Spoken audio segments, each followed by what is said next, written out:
it seems that the most common mistakes with sound objects involve the improper initial configuration of the sound object. In order to utilize and troubleshoot a sound object most easily, an organized plan for your sound should be established prior to starting a project.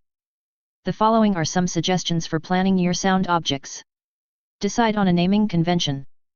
One useful convention is to allow the instance name of the sound object to determine all other associated names with that sound object. This will help later as the action script is written, both in making the names easier to recall and in providing the ability to reuse your code. For example, note the following examples. Instance name of sound object, my name. Name of its attached audio files identifier, my name 01. Instance name of empty movie clip used as a container for sound object, my name EMC. Variable name for position, my name position. Variable name for set volume, my name volume. When possible, define all of your sound objects on the _root level. For example, create a layer called sound objects on the _root level. Define all sound objects in the first frame of this layer. This way, the path to your sound object will never be a mystery. If you've ever experienced the madness of trying to determine why a sound will not start or why more sounds are stopping than intended, this will help isolate the problem quickly. When sound objects are defined, create a comment field that documents the source of the sound file and the file's name. This will help if you need to track down license issues for sounds in your Flash file later.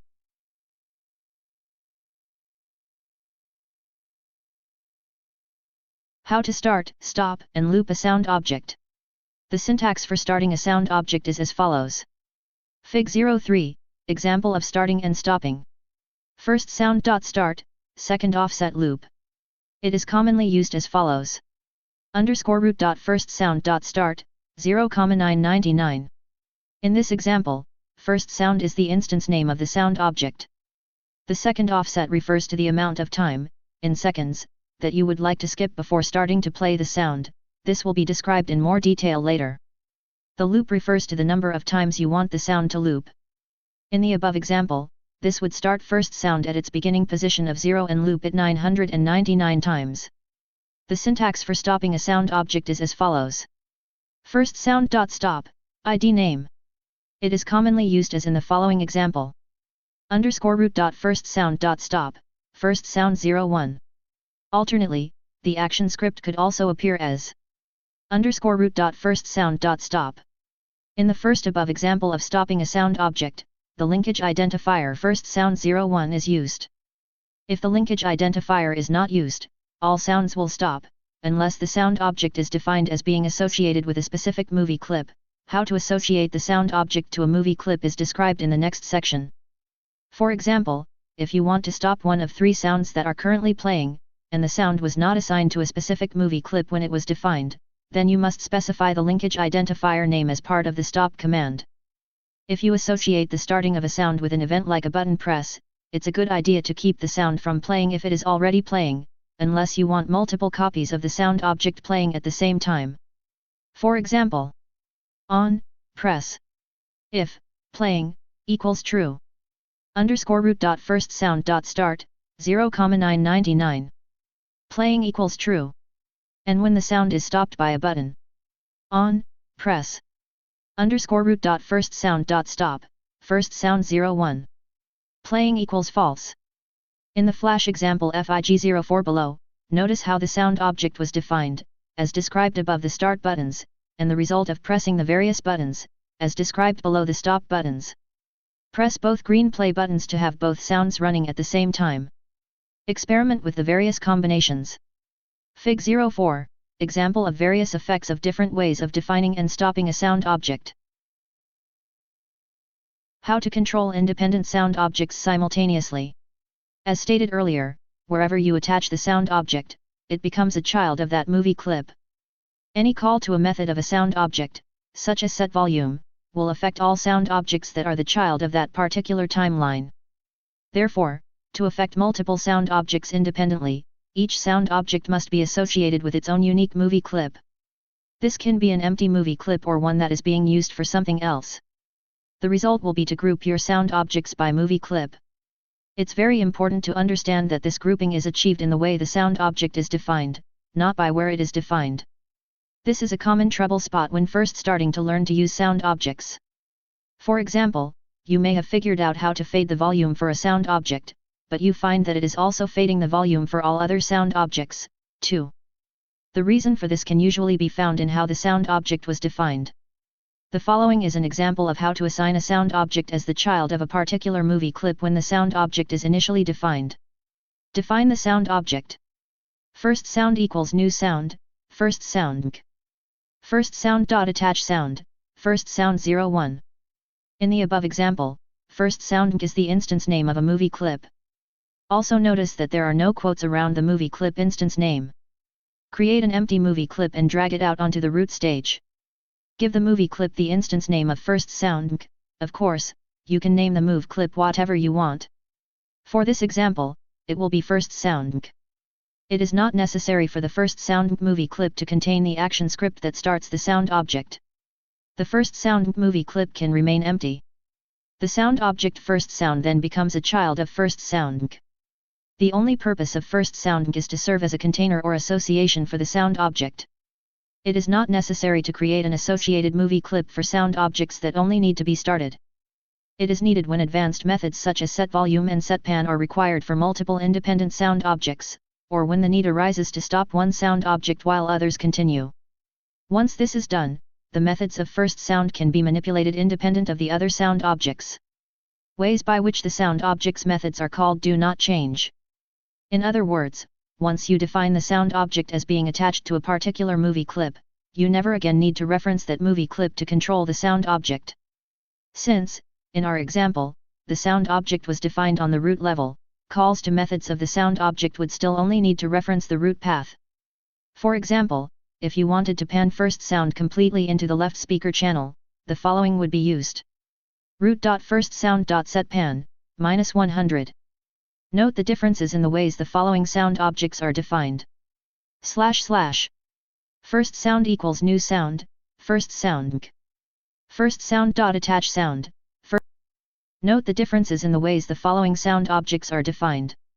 First sound equals new sound, first sound. First sound.attach sound, first sound 01. Second sound equals new sound. Second sound.attach sound, second sound 01. Then, hypothetically, on a button in the movie someplace. On, press, root.firstsound.setpan, -100. And on a different button. On, press, root.secondsound.setpan, -100. Fig 05, example of effects of using and not using an associated movie clip with the sound object. In the above example, if you panned first sound, only the sounds associated with the movie clip first sound would pan to the left. If you pan second sound with the above configuration, all sounds, regardless of where they were defined or to which movie clip they were assigned, would pan to the left. In Fig 05, shown to the left, two pan sliders are configured as defined above. Experiment with the sounds. Start both sounds with the green buttons. Next, pan first sound left and right and see how it only affects first sound. Then, and with both sounds playing, pan second sound. Notice that it affects both sounds. Be sure to experiment with second sound after first sound. There is another way to associate sounds with specific movie clip instances. Define the sound object as before, except instead of indicating the name of a movie clip instance, use the keyword word this as follows. Third sound equals new sound, this. Third sound.attach sound, third sound 01. Fig 05b, example of using the keyword this to associate a sound object with the movie clips in which it's being defined.